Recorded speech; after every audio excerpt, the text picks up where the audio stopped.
Hello, my name is Jeff Belzer with Neighbor Impact, and this is the video showing you how to complete the IDA application. You should be seeing this little Word document, which is the email that you got that you clicked on to watch this video. So when you click on the IDA application link in this email, it's going to bring up the IDA application. I will note that there's also a PDF fillable version as well as a paper version that we can provide you. I'm going to be going over this online version, but the paper version is pretty much the same. Just know if you're filling out the PDF or the paper version, you have to complete every single question. There can't be any blanks. The online version doesn't let you leave any blanks. So the beginning is pretty easy. You're just going to be entering the name of the applicant. And as we talked about at orientation, there can only be one applicant. And I would recommend whoever in your household feels most comfortable and wanting to be able to manage, the savings account, being able to put money in savings, handle the requests when we're asking for balances. So that can be you get to decide who in your household is the applicant. And then there's just going to be some, basic questions. This is all pretty self-explanatory at the beginning. Just wanting, basic contact information, date of birth, all that stuff. I'm entering it in here just because to move along on the form, I need to fill it out. So I'm making up stuff here, but you're going to fill out your address, all the basic information. What country were you born? Your preferred method of correspondence. So if you prefer a different language, we're happy to try to accommodate that if at all possible. How are you referred? Again, pretty self-explanatory. Your highest level of education, your household type. So again, it should be pretty self-explanatory. If you have questions about your household, please reach out to us. Again, these are all fairly self-explanatory questions. Your current housing, check all of these that apply. And this is more around like what's your current housing situation and how you're feeling about it. Have you owned a home in the last 3 years? Again, pretty self-explanatory. This is the first question that might be a little tricky, is are you a first generation home buyer? And what that means is no one in your immediate family, meaning your partner or your parents or your parents-in-law, your grandparents-in-law, none of them have ever owned a home. If that is the case, that none of them have ever owned a home, you answer yes to this. If someone in your immediate family, your parents, grandparents, or your partner's parents, grandparents, if they have owned a home, then you answer no to this question because it's wanting to know if you are a first generation home buyer. Again, most of these are pretty self-explanatory. This is a big question. Will there be any other adults participating in the IDA classes coaching? So if you have a partner, if you're married and you are looking to use IDA for a home purchase or a vehicle purchase, we strongly recommend that that other person would take the classes. And for home buying, it's probably required if you're trying to buy a house together that they're going to have to take the classes. So you're going to need to put them on this page. And again, just some basic information about them. But they do have to sign the disclosures, which come later on. So if you have someone else that you think would want to take the classes or be interested in reviewing budgeting and credit and all of that stuff, I would recommend putting them on here, even if they decide they don't want to take the classes. You're better off putting them on here anyway, because if not, they'll have to complete a whole form when you decide, or if they do have to take the classes. So just put someone on here if you do have someone that, again, a partner or someone that you think you're going to be trying to purchase the asset with or do the IDA with. Please put their name in there. The next section here is the household information. So we need to know, how many people are in your household because the whole income limits and everything are based around household size. So if you say yes, or I'm sorry, if you say one, how many people are in your household? Well, then that's just the applicant, and we know, okay, there's one person, one applicant. The more, however many people you say are in your household, it's going to ask for their name. So I'll just give an example of a household of three. You'll see that family member 2, it auto pulled test 2 from where I entered this information on the question about another adult participated in the program. And then the next person, we'll just make them test 3. So I'm saying it's a household of 3. It's myself as the applicant and then 2 other family members that I have. Now it's going to ask a question about benefits. This is a very important, these questions. We talked about this at orientation. If you're receiving any of these benefits, so Section 8 housing or public or low-income housing, TANF, energy assistance, WIC, SNAP or food stamps, refugee cash assistance. If you're receiving any of those benefits, I can kind of show you what happens here. If you say no, hey, you're not receiving those benefits, well, then it's going to move on to this employment and income questions. If you are receiving any of those benefits, then all you have to provide is a benefit letter. And then the application will auto skip the questions and go down to the household asset and liability. So the income questions get skipped if you say yes here. So that means if you say yes here, you have to have a benefit letter. And so for things like Section 8, they always give you you get some verification that you're receiving this benefit. Or with like low income housing, you can provide some sort of statement from your landlord or the lease that you got showing that it's a low income home or rental opportunity. The only caveat to that is for energy assistance. So if you have received energy assistance from Neighbor Impact, which we offer, to help pay with power bills, if you received that this last winter, you can say yes here, and you don't need to provide a benefit letter because we can get the benefit letter.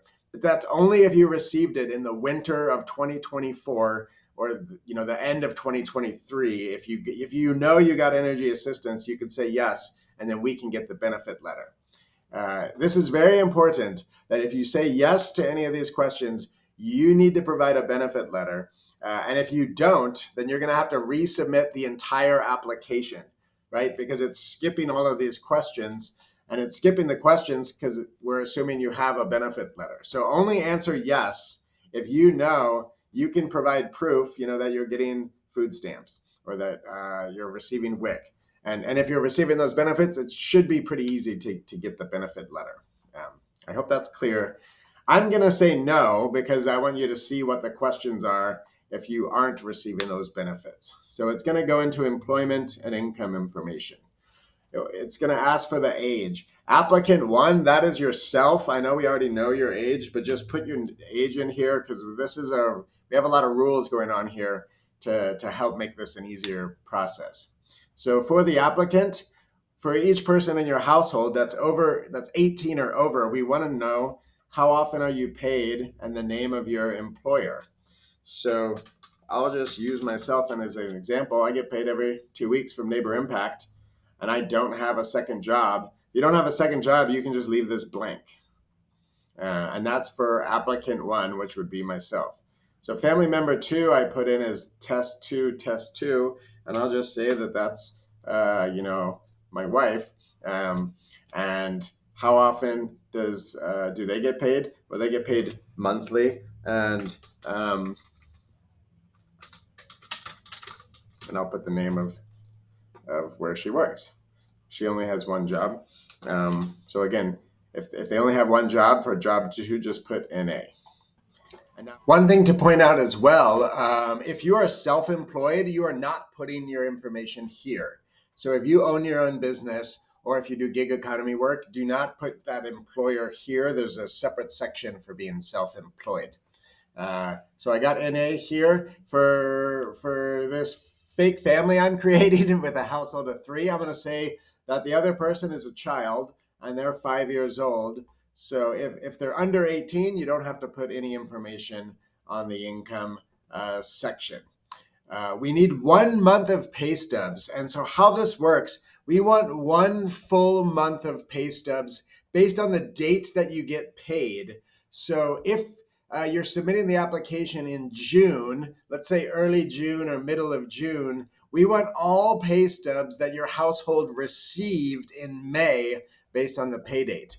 Now, the first pay stub you get in May is for work you do in April, and that's fine. We just want all the pay stubs received in May. What we don't want is a half of a month. So, for example, if you're submitting your application in middle of June, I don't want to see a pay date of like 5/28 and then you got paid like May 28th and then another pay stub for June 8th or June 15th, right? That's half of each month. We want a full month of pay stubs for one full month being either May or June or July, whatever the previous month is from when you're submitting in your application. The only one caveat to that, let's say you're submitting your application at the very end of May, but you have already received all your pay stubs for May, well, then you can provide us all the May pay stubs. But if you're submitting your application May 23rd or 24th and you don't have all the May pay stubs, that's fine. Just submit all the pay stubs you received in April, again, for your household, for everyone listed on this section. The next questions, do anyone in your household, and it's asking yes or no questions related to income. This is where you can put if you own a business. For these questions, if you say yes to any of these, one, SSI, SSDI, that's like disability, supplemental security, social security, we need a benefit letter. If you're receiving alimony or child support, we need income documentation showing the alimony or child support that you're receiving if you're getting it as income. For child support, you should be able to log on to the website. There's childsupport.oregon.gov where you can log in and get the payment history, because we don't want court documents here. We want the actual history of payments that you've received, which you're able to get from the child support website. If you have questions on any of this, please let us know. But if you answer yes to any of these questions, it means we need some sort of documentation to verify that income. And that can sometimes be a letter of explanation or just an email explaining, hey, I'm doing this for work. I'm babysitting. I get about $100 a week. Just an email explanation works for a lot of that. Oh yeah, this is an error that we need to fix. We need 2 months documentation for if you're self-employed. For most of these other things, we just need like a benefit letter or something documenting that you're receiving that income. Next section is the household and liability information that everyone has to complete here. So remember we talked about at orientation that assets are the things you own, the value of things you own. So for cash, that's talking about the cash your household has on hand, between money in a purse and a wallet and a change jar. You don't have to add up the change jar, just a rough estimate. How much cash do you have on hand? Savings accounts, hey, we know that checking and savings accounts vary every single day. So you can just put currently, hey, what do you have roughly, just an estimate in your checking and savings. Home one is the value of the home that you own if you're a homeowner. And if you're not a homeowner, you're going to put 0. And if any of these things don't apply to you, you put 0. So the value of your home would be what you think the home would sell for. You could use Zillow as a guesstimate. Again, this is pretty much guesstimating. It doesn't have to be accurate to the dollar. Resale value of vehicle, you could always use like Kelley Blue Book to get the resale value of vehicle. And this is for all the vehicles in your household that you've listed your household already. What are the resale value of those vehicles? And again, if it doesn't apply, put 0. Retirement accounts, those would be things like 401k, IRA, and again, just what estimated value of those things. And if it doesn't apply, put 0. It should be pretty self-explanatory, but we do get a lot of mistakes on this, so I want to make sure you understand. Liabilities, that's the debt that you owe, and we're looking at the total debt, so not the monthly payment, and it says that right here. So home mortgage would be what the total balance on your mortgage is. And again, if it doesn't apply, put 0. Vehicle loan, again, would also be the total balance you owe on your car loan. If it doesn't apply, put 0. Total credit card debt, hey, that changes again every day. Just a rough estimate. We are going to pull your credit at the first appointment, so we'll get the exact numbers for a lot of these debts. So don't worry about having to be too exact with it. Just a rough estimate on what you think you owe. We're going to know at the first appointment when we pull your credit. These questions down here are pretty self-explanatory. Do you currently have an IDA? So other organizations offer IDAs throughout the state of Oregon. So we're just wondering if you currently or have ever had an IDA. And if so, we'd like to know what agency, if you've had one in the past, and how many times have you had one? Oh, I'm like, what am I missing? There we go. So moving on to the next section. After you fill these out, you hit next. And it's going to ask some questions. Just again, these are really self-explanatory, but here you get to pick your savings asset purchase goal. We talked about this at orientation. You have to pick one at the time of application. So whichever one you think is the one that you're most interested in, I would recommend putting that here. But you can change this at any time. So at any point as you're in the process of being in the IDA program, you can switch your goal super easily. You literally just tell your coach you want to switch your goal, and then you have to complete the different asset-specific education for that goal. But again, it's very easy to do that. So pick whichever one you want as your starting goal, and then you can change. And then there's demographic questions about you and your other household participant, about race and gender. Finally is the disclosures. I'd recommend you can read all of these as much as your heart desires, but there's privacy statements. The first one, you're stating that everything you said in the application is true. I hope that it is. Feel free to read these at your heart's desire. There's also neighbor impact disclosures that go over our responsibility as your financial coaches and teachers, as well as your responsibility as a client, as well as privacy policy. Again, you're free to read this as detailed as you'd like.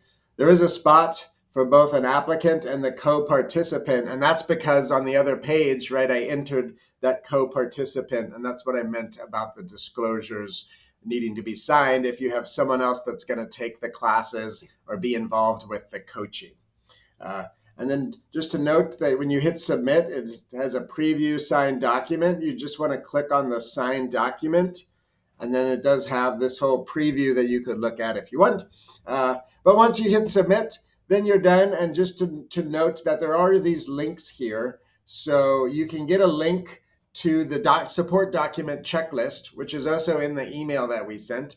You can also get a link here to the monthly budget if you want to work on that as soon as you're done with the application. So that's it. And again, I look forward to working with you, and I look forward to seeing your application come in here very soon. Thank you so much for watching.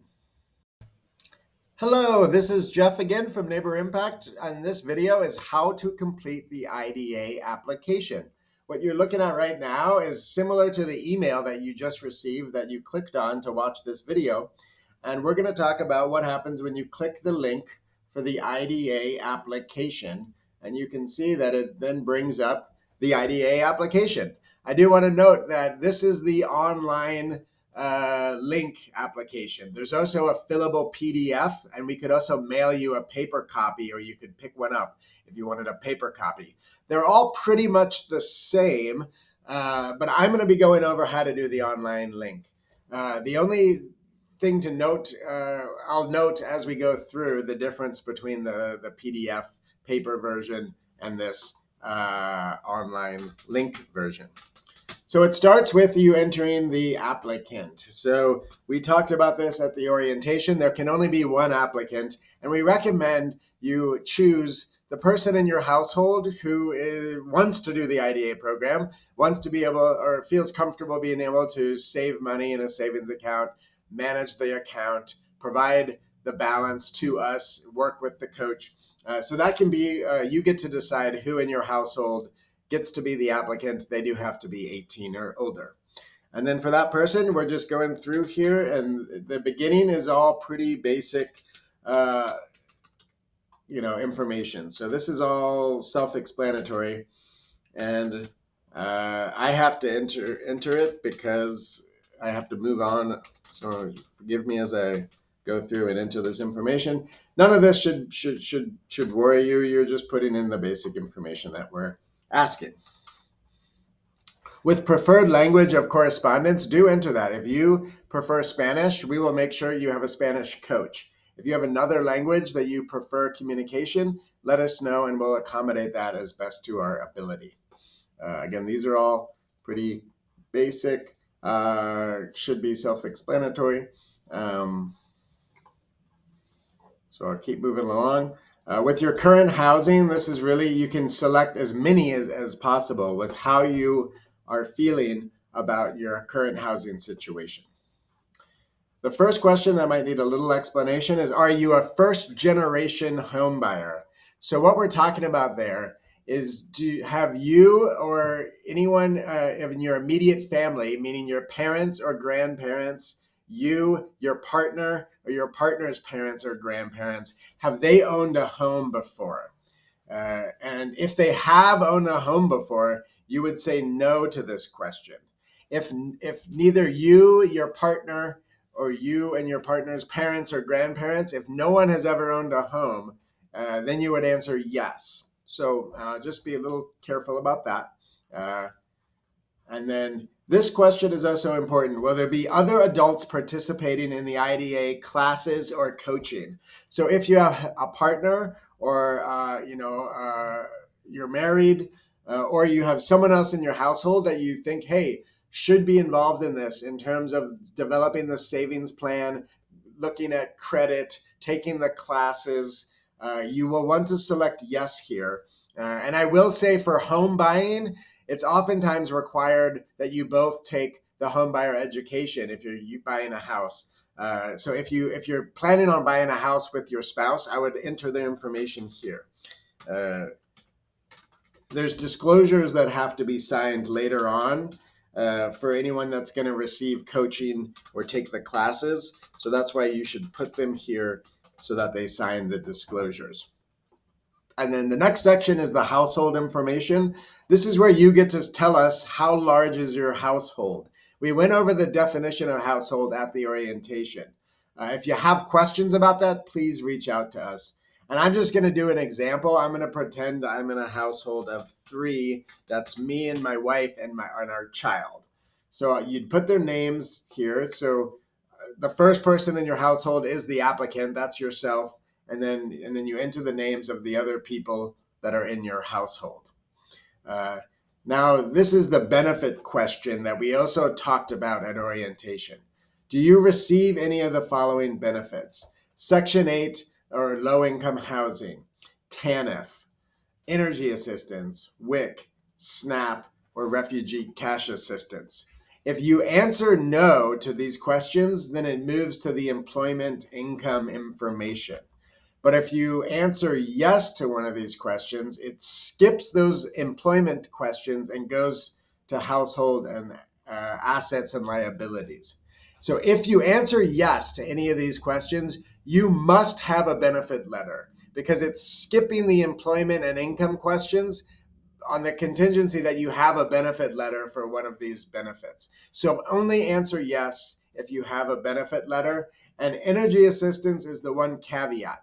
If you know that you got energy assistance from Neighbor Impact in 2024 or in the end of 2023, you can answer yes to this question for LIHEAP, and then we can get the benefit letter from Neighbor Impact, because Neighbor Impact is, we do energy assistance. But that's only if you know that you got energy assistance from Neighbor Impact in this last 6 months, the winter of 2023-24. For the rest of these, you need to make sure you have a benefit letter if you're going to say yes.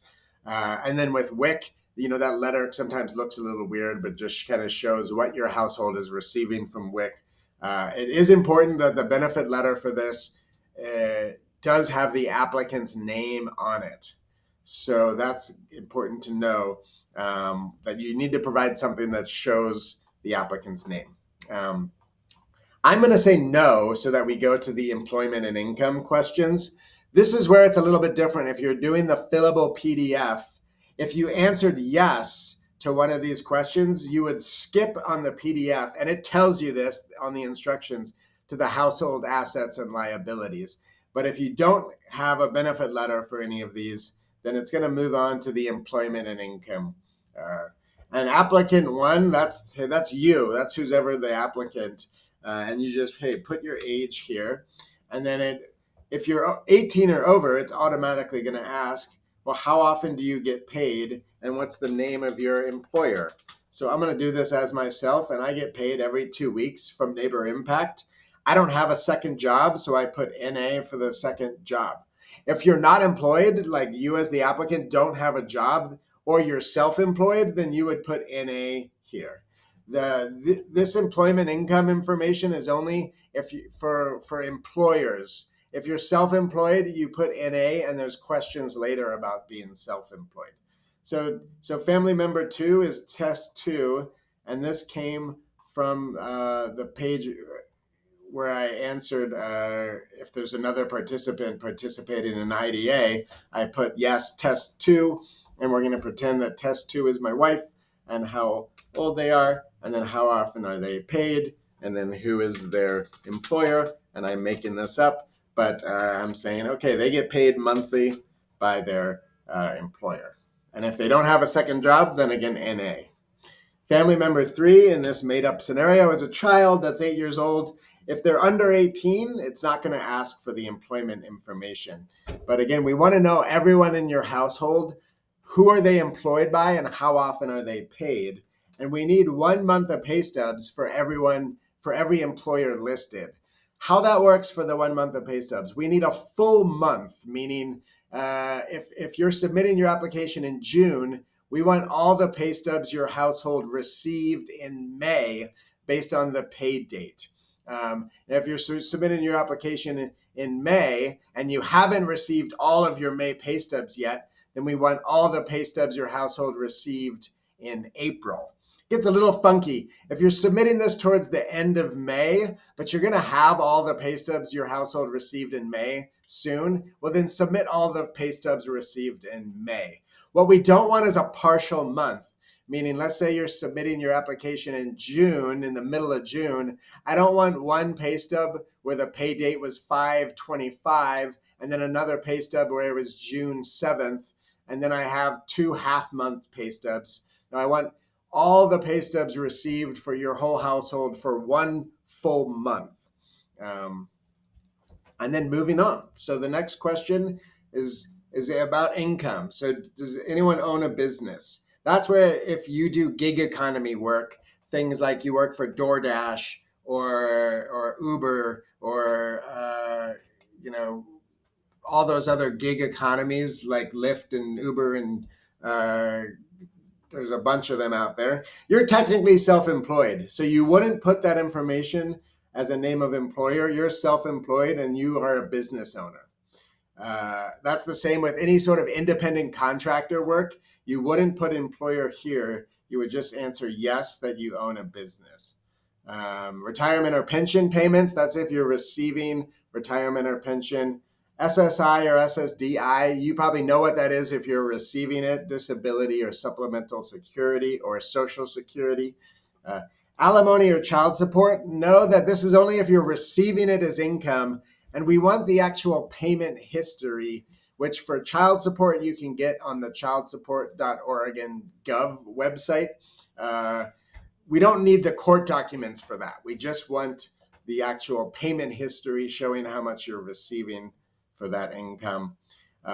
Unemployment, rental income, any other income. Just know if you answer yes, we need some sort of documentation showing this income. If it's not something where you have an easy way to document it, then a letter of explanation is fine, an email or just an email that says, hey, I do this and this is how much I'm getting per month. Like I babysit, I get about $100 a week. That would be all we need to document that income. Um, Moving on now, we're at the assets and liabilities.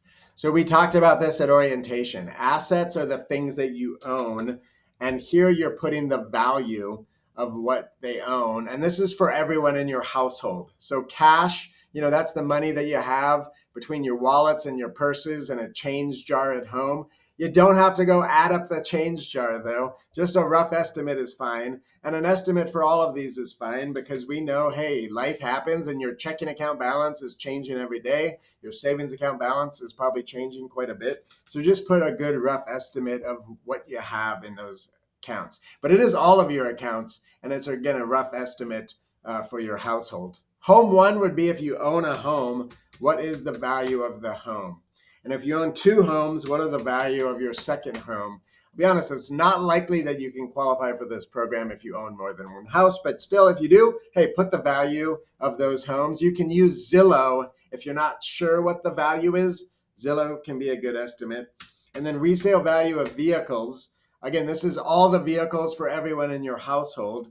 And you can use Kelley Blue Book if you're not really sure what the value is. That can give you a good estimate. And you want to put the value of those vehicles. Now, if you own more than 3 vehicles, I would say for vehicle 3, just put the value of all the other vehicles combined into one, because we don't have enough space for that.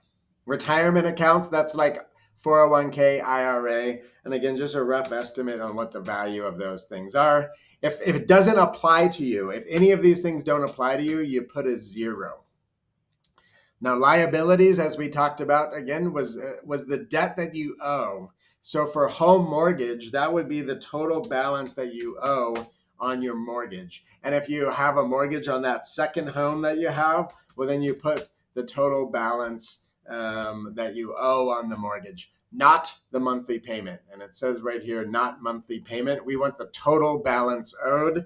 And hey, we're going to pull your credit at the first appointment. So if you're not sure what your car loan total balance that you owe is, that's okay. We're going to pull your credit. We'll see what the balance is. So you can just do a rough estimate here again of all these things. And if it doesn't apply to you, put a 0. But just make sure you're not putting the monthly payment. You're putting the total balance owed. And for whatever reason, lots of people struggle with that. So for liabilities on the application, we want the total balance that you owe. These questions, again, should be pretty obvious. And then you hit next. Then there's questions about whether you work or volunteer with Neighbor Impact. It's obvious. IDA savings asset goal. This question is, what is the main goal you'd like to use IDA for? Home purchase, start or expand a business, vehicle purchase or repairs, or higher education, or certifications of education. You get to decide. And it's very easy to change. You can change this goal at any time, so don't feel like you're stuck with whatever one you choose. It's very flexible once you get into the program. But know that if you change your goal in the program, you are going to have to do different asset-specific education for the goal that you decide to use. But again, at the beginning, just whichever one is most important or what you really feel like you want to use the IDA for. Next, there's going to be demographic questions, and that's just, hey, race, ethnicity, gender for both yourself and then the other participant, who that's because I selected that there's another participant that's going to do the coaching or the classes. It then goes to the disclosures. You are welcome to read these as detailed as you want. The first disclosures are just that, hey, I'm certifying what I'm saying is true. There's then an IDA initiative privacy statement. And again, read that as much as your heart desires. We then have the neighbor impact disclosures. They really go over, the coaches, counselors' roles and responsibilities. As a client, what is your roles and responsibilities? It's a good thing to read. You are signing here, and the co-participant should also be signing here. So if you are doing this with a partner or someone else that you want to do, be involved in the coaching, be involved in the classes, I would recommend doing this section with them there so that they can sign as well. And again, it auto fills the names and the dates, and you're signing. And then at the end, you're hitting submit. And know that when you hit submit, it gives this little preview where you can view everything that you've submitted, make sure it looks good before you officially sign the document. But once you hit sign document is when we get the application. And then you have submitted your application, and now you need to submit the supporting documentation. The checklist is in the email, but know that there's also a link here where you can get the supporting document checklist to see, hey, what are those documents again I need to provide? Again, that's also in the email. And then there's also a link to complete the budget. So if you're like, hey, I'm ready to go, I want to do the budget now, you can submit that right away. An important thing to know with the budget, and we talk about this a little at orientation, we're looking at an average month.